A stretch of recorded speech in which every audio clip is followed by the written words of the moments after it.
সময় তারাও মৃত্যুবরণ করবে। আজকে যারা যুবক এক সময় তারাও মৃত্যুবরণ করবে।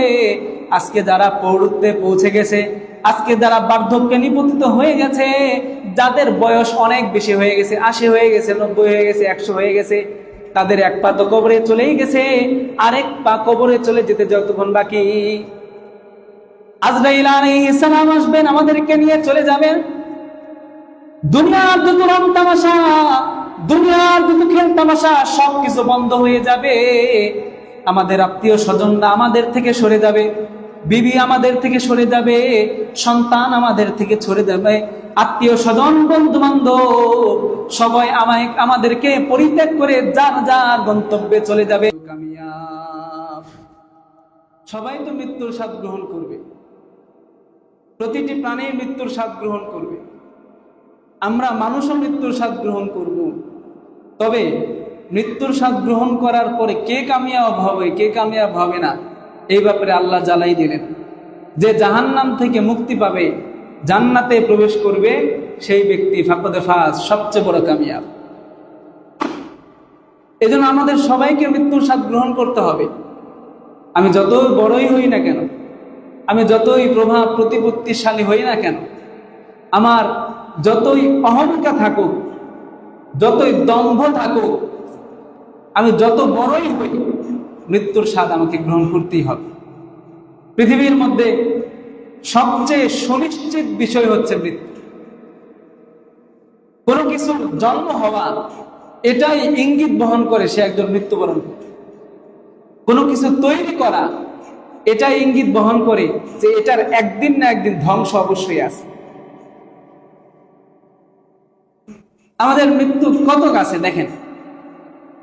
আমরা সাধারণত আজান দিলে, এরপরে নামাজের সময় হলে একামত দিই, একামত শেষ, একামতের শেষ হওয়ার সাথে সাথেই ইমাম সাহেব আল্লাহু আকবার বলে নামাজে দাঁড়ায়, ঠিক না? এরপর মাঝখানে কতটুকু সময় থাকে? 1 মিনিট থাকে, 30 সেকেন্ড সম্ভবত, এর চেয়েও কম সময় থাকে।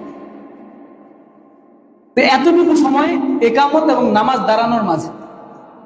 আমার আপনার জন্ম যখন হয়েছিল, ডান কানে আজান, বাম কাঁধে একামত দিছে।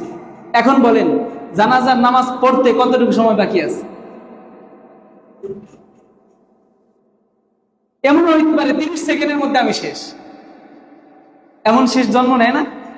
অনেক শিশুর জন্ম আছে মায়ের পেট থেকে মৃত বের হয়।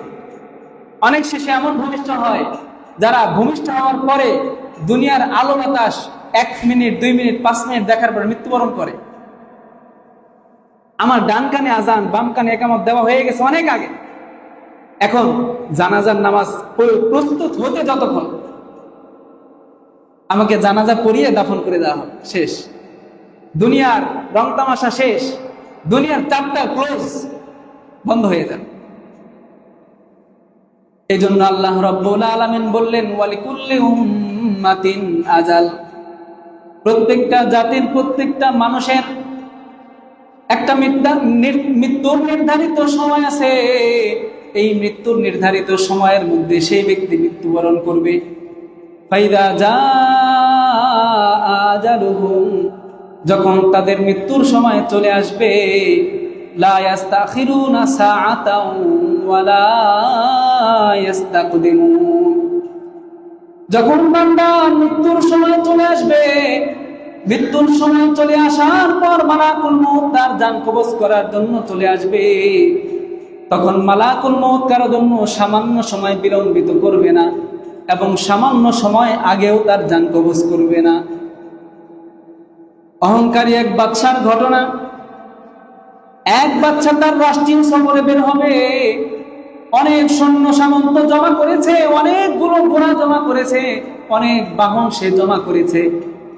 জমা করার পরে সকলের উদ্দেশ্যে সে ভাষণ দিচ্ছে, আমি আমার রাষ্ট্রীয় কাজে তোমাদের থেকে দূরে যাইতেছি, তোমরা আমার রাজপ্রাসাদকে দেখে রাখবা, আমি ফিরে আসার পরে তোমাদের কাছ থেকে সব বিষয়ের হিসাব নিব। অহংকারী বাদশা সে রাষ্ট্রীয় সফরে বের হবে, অনেক সৈন্য সামন্ত, অনেক প্রটোকল, অনেক গাড়ির বহর, অনেক ঘোড়া, সবকিছু প্রস্তুত করছে।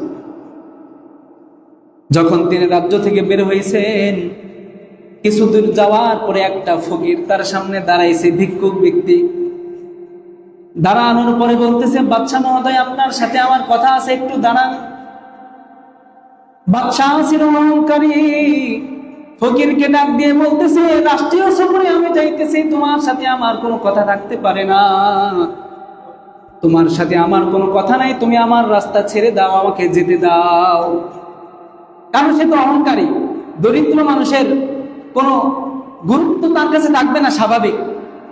আমাদের সমাজে, আমাদের দেশে, আমাদের বর্তমান জামানায় দরিদ্র নিম্ন শ্রেণীর লোকদের গুরুত্ব আমাদের কাছে থাকে না। এজন্য বিভিন্ন সভা সেমিনার, সেখানে দেখবেন বড় বড় বিত্তশালীরা সেখানে আসন কেড়ে বসে আছে। এখন তো এমন হয়েছে, বিভিন্ন দাওয়াতি প্রোগ্রামে আরো যদি কমিটি কে বলি 40 করে খরচ করে না, আমাদের সমাজে খরচের প্রচলন আছে। মৃত্যুবরণ করলে সেখানেও দরিদ্র মানুষদেরকে আলাদা রাখা হয়, বেশি গরিব মানুষদেরকে দাওয়াত দেয় না, প্রেস্টিজ নষ্ট হবে। এজন্য দেখে দেখে ধনী ধনী মানুষদেরকে দাওয়াত দেয়। এই যে অহংকারী বাচ্চা, তার মনের ভিতরে অহংকার, তাকাব্বুর, বরত্ব, অহমিকা। সে দরিদ্রকে বলছে, ফকিরকে বলছে, এখন তোমার সাথে আমার কোনো কথা নাই, রাষ্ট্রীয় সফরে বের হচ্ছে, রাস্তা ছাড়ো। দরিদ্র ব্যক্তি বলতেছে, আমি রাস্তা ছাড়তে পারি না। তখন সে ঘোড়ার লাগামটা টেনে ধরছে। ঘোড়ার লাগামটা টেনে ধরার পরে বাচ্চা অনেক বেশি রাগান্বিত হয়ে গেছে। রাগান্বিত হওয়ার পরে বলতেছে, এত বড় সাহস, তুমি আমার ঘোড়ার লাগামটা টেনে ধরলা, তোমাকে আমি অনেক কঠিন বড় শাস্তিতে নিপতিত করব, অনেক বড় শাস্তি আমি তোমাকে দেব। দরিদ্র ব্যক্তি আবার ঘোড়ার লাগাম ছাড়ে নাই। সে বাচ্চাকে বলতেছে, বাচ্চা, আপনি উপর থেকে নিচে নামেন, আপনার সাথে কথা শেষ করেই আমি আপনাকে ঘোড়ায় উঠতে দেব। কিন্তু অহংকারে সে চোখকে কিছু দেখতেছে না, কারণ তিনি মনে করতেছে, আমি বাচ্চা, আমার উপরে আর কি আস, জনগণ আমার সাথে কথা বলবে, এত বড় সাহস হয়ে গেছে। এটা হচ্ছে আমাদের জামানার বাচ্চাদের অবস্থা। কিন্তু সাহাবীদের জামানার বাচ্চাদের অবস্থা যদি এমন দেখা যায়, হযরত ওমর ফারুক রাদিয়াল্লাহু তাআলা আনহু এরকম জুমার মিম্বরে খুতবা দিচ্ছেন, উনি অর্ধজাহানের বাচ্চা, তখন খলিফাতুল মুসলিমিন। এক সাহাবী দাঁড়াইছে, খলিফাতুল মুসলিমিন, আপনার সাথে আমার কথা আছে, এই কথার উত্তর না দিয়ে আপনি জুমার খুতবা দিতে পারবেন না। উনি কিন্তু বাচ্চা, শুধু বাচ্চা না, অর্ধজাহানের বাচ্চা। কি কথা বলো? এবার প্রশ্ন করছে যে, খলিফাতুল মুসলিমিন, দেখেন আমাদের সকলের গায়ে একটা করে চাদর, আপনিও রাষ্ট্রের টাকা দিয়ে চলেন, আমাদেরকেও রাষ্ট্র থেকে ভাতা দেওয়া হয়, আমাদের গায়ে একটা চাদর, কিন্তু আপনার গায়ে 2টা চাদর দেখা দেয়, কারণ এই কথার জবাব দিবেন, এরপরে জুমার খুতবা দিবেন। বাচ্চা আর প্রজার কথোপকথন চলছে। এবার ওমর ইবনে খাত্তাব রাদিয়াল্লাহু তাআলা উত্তর দিচ্ছেন। উনি উত্তর দেন না, ওনার ছেলে হযরত আব্দুল্লাহ ইবনে ওমর, উনি দাঁড়াই গেছেন, বলতেছেন, আমার পিতার জবাব আমি দিয়ে দিচ্ছি, শোনেন। রাষ্ট্রের পক্ষ থেকে একটা করে চাদর দেওয়া আছে, পরনের কাপড় দেওয়া আছে, ঠিক এই হিসেবে আপনারা যেমন একটা পেয়েছেন, আমার পিতাও একটা পেয়েছে, আমিও একটা পেয়েছি। কিন্তু আমার পিতা যেহেতু জুমার খুতবা দেন, তার একটু পরিপাটি হওয়া দরকার আছে, পোস্ট পাস হওয়ার দরকার আছে। এই জন্য আমি আব্দুল্লাহ ইবনে ওমর আমার নিজের চাদরটা আমার পিতাকে দান করছি, এই জন্য তার 2টা চাদর দেখাইতেছে। এই হচ্ছে জনগণের গুরুত্ব, জনগণের বিষয়ের প্রাধান্যতা আগে দেওয়া। এটা ছিল সাহাবায়ে কিরামের জামানায়। আর সাহাবায়ে কিরামের জামানায় ছিল ইসলামী শাসন, ইসলামী শরিয়া প্রতিষ্ঠিত ছিল। ইসলামী শরিয়া যদি প্রতিষ্ঠিত হয়ে যায়, সমাজে ইসলামী বিধিবিধান যদি বাস্তবায়িত হয়ে যায়, তাহলে কোথায় রাজা কোথায় প্রজা সকলেই একই প্লেটে খাবার খাবে, একই রকম কাপড় পরিধান করবে, একই লেভেলে চলবে, কোনো অসুবিধা হবে না। কিন্তু যদি ইসলামী শরিয়ার বাহিরে যায়, তাহলে দেখা দিবে কি, রাজারা আমাদেরকে গুরুত্বই দিচ্ছে না, রাজারা আমাদের কথাই শুনতেছে না, আমরা জনগণ ধুকে ধুকে মরতে থাকবো, আর রাজারা তাদের মধ্যে বিলাসবহুল গাড়ি করবে, বাড়ি করবে এবং বিদেশে টাকা পাচার করবে। এই জন্য আল্লাহ আমাদেরকে সঠিক বুঝ দান করেন, সঠিক বিষয় বোঝার তৌফিক দান করেন। ওই যে বলছিলাম, ফকির বলছে, লাগাম টেনে ধরছে, আপনি আমার কথা শোনেন, এরপরে আমি আপনাকে ঘোড়ায় উঠতে দিব। এবার রাজা তো খুবই জেদি, বাদশা রাগান্বিত হয়ে গেছে, এত বড় সাহস, আমাকে দাঁড় করায় রাখছে, তোমাকে আজকে আমি হত্যাই করবো, শেষ করে ফেলবো। এবার ফকির সেও রাগী, রাগের কারণে লাগাম এমন ধরে টান দিছে, লাগাম ছিঁড়ে ফেলছে। এবার রাজাও একটু ভয় পেয়ে গেছে, ফকির এত বড় সাহস, দেখে কি বলে। বাদশা ঘোড়া থেকে নামছে, ঘোড়া থেকে নামার পর ফকির ব্যক্তি বাদশার কানে কানে বলতেছে, বাদশা, আমি সাধারণ কোনো ব্যক্তি নই, বরং আমি হচ্ছে মালাকুল মউত আজরাইল, আমি আপনার জান কবজ করার জন্য এসেছি। মালাকুল মউত, আমি আপনার জান কবজ করার জন্য এসেছি। এই কথা শোনার পরে বাদশার কম্পন শুরু হয়ে গেছে, বাদশার চেহারাটা কালো বর্ণ হয়ে গেছে। রাষ্ট্রীয় কাজে সে বের হয়েছে, না জানি তার জানটাকে কবজ করে নিয়ে যাওয়া হয়, এই জন্য তার কম্পন শুরু হয়ে গেছে, চেহারাটা কালো হয়ে গেছে। সে মালাকুল মউতকে বলতেছে, ভাই শোনেন, আপনি আমাকে একটু সময় দেন, আমি আমার রাজ্যে একটু ফিরে যেতে চাই। রাজ্যের মধ্যে আমার বিবি আছে, আমার সন্তান আছে, আমার প্রজারা আছে, আত্মীয় স্বজন আছে, তাদের সাথে একটু দেখা করে আমি আপনার কাছে ফিরে চলে আসব। একটু সুযোগ কি দেওয়া যায় না? মালাকুল মউত বলতেছেন, না না না, আল্লাহ রাব্বুল আলামিন আপনার জন্য মৃত্যুর একটা নির্ধারিত সময় রেখেছেন, সেই সময়ের আগেও জান কবজ করার অধিকার আমার নাই, সেই সময়ের পরেও জান কবজ করার অধিকার আমার নাই। এই মুহূর্তে আমি আপনার জান কবজ করে নিয়ে চলে যাব। এরপরে মালাকুল মউত সেই ব্যক্তির জান কবজ করে নিয়ে চলে গেছে। বাদশা কি সাধারণ বাদশা? এত বিশাল প্রটোকল, এত বিশাল গাড়ির বহর, এত বিশাল ঘোড়ার বহর, তার আশপাশে কত কত মানুষ, কিন্তু বাদশাকেও মৃত্যু ফেরেশতার থেকে কেউ বাঁচাতে পারে নাই, ধন সম্পদ বাঁচাতে পারে নাই, প্রভাব প্রতিপত্তি বাদশাকে বাঁচাতে পারে নাই। আল্লাহর হুকুমের সামনে কোনো প্রভাব প্রতিপত্তি চলে না, আল্লাহর হুকুমের সামনে কোনো ক্ষমতা চলে না। আল্লাহর হুকুম যখন জারি হয়ে যাবে, মালাকুল মউত চলে আসবে, আমার আপনার সকলের জান কবজ করে নিয়ে চলে যাবে, সকলের জান কবজ করে নিয়ে চলে যাবে। কি করবে? ঠেকানোর কোনো কায়দা আছে? ঠেকানোর কোনো কায়দা নেই। যত বড়ই সব ব্যক্তি হোক, আল্লাহর প্রিয় বান্দারাও মৃত্যুর নির্ধারিত সময়ে মৃত্যুবরণ করেছেন, তাদের জন্য সামান্য পরিমাণ বিলম্বিত করা হয় নাই। এক বুজুর্গ ব্যক্তি সফর করে করে কোথাও যাচ্ছেন, পথিমধ্যে মুসাফিরের দেখা। মুসাফির জিজ্ঞেস করতেছে, বুজুর্গ আপনি কোথায় যান? তিনি বলতেছে, আমি তো সফরে বের হয়েছি, দাওয়াতে কাজে বের হয়েছি, আল্লাহর রাস্তায় আমি বের হয়েছি। মুসাফির ব্যক্তি বলতেছে, আপনার সাথে আমার একটু কথা আছে। বুজুর্গ ব্যক্তি বলতেছে, কি এমন কথা, আপনি আমাকে শোনান। মুসাফির ব্যক্তি তার কানের কাছে গিয়ে বলতেছে, আমি সাধারণ কোনো ব্যক্তি নেই, বরং আমি মালাকুল মউত। আল্লাহ রাব্বুল আলামিন আমাকে নির্দেশ প্রদান করেছেন, আল্লাহ রাব্বুল আলামিন আমাকে হুকুম দিয়েছেন যেন আমি আপনার জানটা এই মুহূর্তে কবজ করে নিয়ে তার কাছে চলে যাই।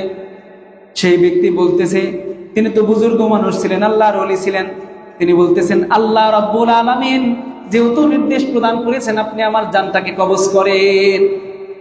কারণ তিনি তো আল্লাহর ওলি, তার কোনো ভয় নাই মৃত্যুবরণ করতে, কারণ তিনি মৃত্যুবরণ করবেন সরাসরি আল্লাহর জান্নাতে চলে যাবেন। সুবহানাল্লাহ। এই জন্য যারা আল্লাহর বন্ধু হয়, যারা আল্লাহর ওলি হয়, আল্লাহ বলেন, আলা ইন্না আউলিয়া আল্লাহি লা খাউফুন আলাইহিম ওয়ালা হুম ইয়াহজানুন। যারা আল্লাহর বন্ধু হয়, আল্লাহর ওলি হয়, তাদের কোনো ভয় নাই, তাদের কোনো টেনশন নাই, তারা কখনো পেরেশানিত হবে না। মৃত্যুবরণ করবে, সাথে সাথে আল্লাহর বিশাল জান্নাতে চলে যাবে। সুবহানাল্লাহ। এই জন্য বুজুর্গ ব্যক্তি বলতেছে, ঠিক আছে, আপনি আমার জানটাকে কবজ করেন। মালাকুল মউত আজরাইল বললেন, বুজুর্গ ব্যক্তি শোনেন, মৃত্যুবরণ করার আগে আপনার মনের কোনো ইচ্ছা আছে নাকি? আপনার মনের কোনো ইচ্ছা আমাকে ব্যক্ত করেন, যার সুযোগ দেওয়া যায়। সেই ব্যক্তি বলে না, আল্লাহ তাআলার সান্নিধ্যে আমি যাব, আল্লাহর দরবারে আমি খুঁজবো, সেই ক্ষেত্রে আমার বিলম্বিত করার কোনো অবকাশ নাই। তাড়াতাড়ি তুমি আমার জানটা কি কবজ করো এবং আল্লাহর কাছে আমাকে পৌঁছায় দাও। বন্ধু তো বন্ধু বন্ধুর কাছে যাবে, এটাই তো স্বাভাবিক। আমাদের বন্ধু যারা আছে তাদের কাছে গেলে আমাদের আন্তরিক প্রশান্তি লাগে না? লাগে তো। বন্ধুর কাছে গেলে গল্প করা যায়, মনের ভাবগুলোকে ব্যক্ত করা যায়। এই জন্য সেই ওলি আল্লাহর কাছে যাবে, কারণ বন্ধু, তাদের বন্ধুত্বের সম্পর্ক। এই জন্য তিনি উত্তর দিলেন, না দরকার নাই, তুমি আমাকে জান কবজ করে আল্লাহর কাছে পৌঁছায় দাও। কিন্তু মালাকুল মউত পিড়াপিড়ি করতেছে, না আপনি একটু সুযোগ দেন, কিছু করবেন কিনা। বুজুর্গ ব্যক্তি বলতেছে, হ্যাঁ তাহলে এক কাজ করা, তুমি আমাকে 2 রাকাত নামাজ পড়ার সুযোগ করে দাও। সুবহানাল্লাহ। সেই ব্যক্তি 2 রাকাত নামাজ আদায় করছে খুব মনোযোগের সহিত। 2 রাকাত নামাজ আদায় করার পর আল্লাহ তাআলার কাছে দোয়া করছে, আল্লাহ আপনি আমার জন্য মৃত্যুর সময় নির্ধারিত করে রেখেছেন, একটু পরে আমার মৃত্যু সাধিত হয়ে যাবে, আজরাইল আমার জানটাকে কবজ করে নিয়ে আপনার দরবারে পৌঁছায় দিবে। ও আল্লাহ রাব্বুল আলামিন, দুনিয়াতে যত ধরনের কল্যাণের কাজ করেছি, সওয়াবের কাজ করেছি, সমস্ত সওয়াবের কাজগুলো আপনি আমার জন্য কবুল করে নেন এবং আমার জীবনের যদি কোনো গুনাহ থাকে আপনি ক্ষমা করে দেন। দোয়া শেষ হওয়ার পরে সেই বুজুর্গ ব্যক্তি মালাকুল মউতকে বললেন, আজরাইল তুমি আমার জানকে কবজ করে নাও। মালাকুল মউত আজরাইল জানটাকে কবজ করে আল্লাহর দরবারে নিয়ে চলে গেলেন। তিনি আল্লাহর কাছে পৌঁছে গেলেন, কারণ কিন্তু আল্লাহর ওলি, আর আল্লাহর ওলিদের কোনো ভয় নাই। এই জন্য বলছিলাম, আল্লাহর প্রিয় বান্দারাও মৃত্যুর নির্ধারিত সময় থেকে তারা রেহাই পায় নাই। মৃত্যুর নির্ধারিত সময় যখন চলে এসেছে, আল্লাহর হুকুমে তারা মৃত্যুবরণ করেছেন এবং আল্লাহর দরবারে চলে গেছেন। পৃথিবীর মধ্যে সবচেয়ে প্রিয় ব্যক্তিত্ব ছিলেন মুহাম্মদুর রাসূলুল্লাহ সাল্লাল্লাহু আলাইহি সাল্লাম। আল্লাহর কাছে তার চেয়ে দামি ব্যক্তি কি আছে আর অন্য কেউ নাই তো।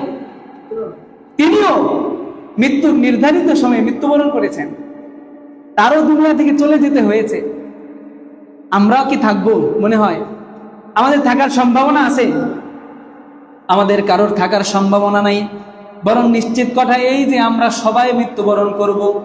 আজকে যারা শিশু এক সময় তারাও মৃত্যুবরণ করবে, আজকে যারা যুবক এক সময় তারাও মৃত্যুবরণ করবে, আজকে যারা প্রৌঢ়ত্বে পৌঁছে গেছে, আজকে যারা বার্ধক্যে নিপতিত হয়ে গেছে, যাদের বয়স অনেক বেশি হয়ে গেছে, 80 হয়ে গেছে, 90 হয়ে গেছে, 100 হয়ে গেছে, তাদের এক পা তো কবরে চলেই গেছে, আরেক পা কবরে চলে যেতে যতক্ষণ বাকি। আজরাইল আলাইহিস সালাম আসবেন, আমাদেরকে নিয়ে চলে যাবেন। দুনিয়ার যত রং তামাশা, দুনিয়ার যত খেল তামাশা সবকিছু বন্ধ হয়ে যাবে। আমাদের আত্মীয় স্বজনরা আমাদের থেকে সরে যাবে, বিবি আমাদের থেকে সরে যাবে, সন্তান আমাদের থেকে সরে যাবে, আত্মীয় স্বজন বন্ধু বান্ধব সবাই আমাদেরকে পরিত্যাগ করে যার যার গন্তব্যে চলে যাবে। প্রিয় স্ত্রী বলবে, মৃত ব্যক্তিকে তাড়াতাড়ি সরায় দেন, আমার ছোট ছোট বাচ্চারা ভয় পাবে, মৃত ব্যক্তিকে দূরে রাখেন, মৃত ব্যক্তিকে দূরে রাখেন, ছোট বাচ্চারা ভয় পাইতে পারে। এই জন্য দেখবেন অনেক জায়গায় ছোট ছোট বাচ্চাদেরকে মৃত ব্যক্তির কাছে আসতে দেয় না, কারণ মৃত ব্যক্তির লাশটা দেখার পরে হয়তো বাচ্চা ভয় পাবে, বাচ্চাকে দূরে রাখে। অনেক মানুষ আছে তারাও নিজেরাও দূরে থাকে, কারণ তারা বলে যে যদি মৃত ব্যক্তিকে আমি দেখি তাহলে মৃত ব্যক্তির লাশটা আমার চোখের সামনে ভাসতে থাকবে, রাত্রেবেলা আমি ভয় পাবো। এমন আত্মীয় স্বজন এরকম কথা বলে যে যাদের জন্য মৃত ব্যক্তি জীবনকে বিলীন করে দিয়েছে, যাদের জন্য মাথার ঘাম পায়ে ফেলে সারাটা দিন কষ্ট করেছে, বছরের পর বছর প্রবাসী ছিল, তাদের জন্য তারাই আজকে মৃত ব্যক্তির জন্য এই কথা বলতেছে, দূরে সরায় রাখে। আবার যদি সময়টা একটু বেশি হয়ে যায় মৃত্যুবরণ করার পরে, অনেক মানুষ তো চিল্লাচিল্লি করতে থাকে, কেন তাড়াতাড়ি তাকে দাফন করা হয় না, কেন তাড়াতাড়ি তাকে গোসল দেওয়া হয় না। পৃথিবীর কোনো নজির এমন নাই মৃত্যুবরণ করার পরে দীর্ঘ সময় বাড়িতে রাখছে, এমন না, বরং বলে তাড়াতাড়ি মুর্দাকে গোসল করিয়ে জানাজা পড়িয়ে তাড়াতাড়ি দাফন করে দাও, তাড়াতাড়ি দাফন করে দাও, কি দরকার আছে এত রাখার। এমনও হয় দূর দূরান্তের আত্মীয় স্বজনরা আসতে চায়, বলে আসা দরকার নেই, আমরা দাফন করে ফেলছি। কারণ আমরা মৃত্যুবরণ করলে আমাদের গুরুত্ব তো কমে যাবে। মুর্দা যখন মারা যায়, মানুষ যখন মারা যায়, তার গুরুত্ব ভ্যালু কমে যায়। কিন্তু এমনও সময় ছিল বোধহয় এরকম, তাকে ছাড়া কোনো বৈঠক বসতো না, তাকে ছাড়া কোনো আসর জমতো না, তাকে ছাড়া কোনো খাবারের মজলিসে খাবার শুরু করা হতো না। কিন্তু মৃত্যুবরণ করলে সাথে তাকে ছুঁড়ে ফেলে দিবে, ধন সম্পদ সবকিছু আমাদেরকে ছেড়ে চলে যাবে। আমাদের বাবুল কোম্পানি কত কোটি টাকার মালিক জানেন? এরকম খবরই নেই।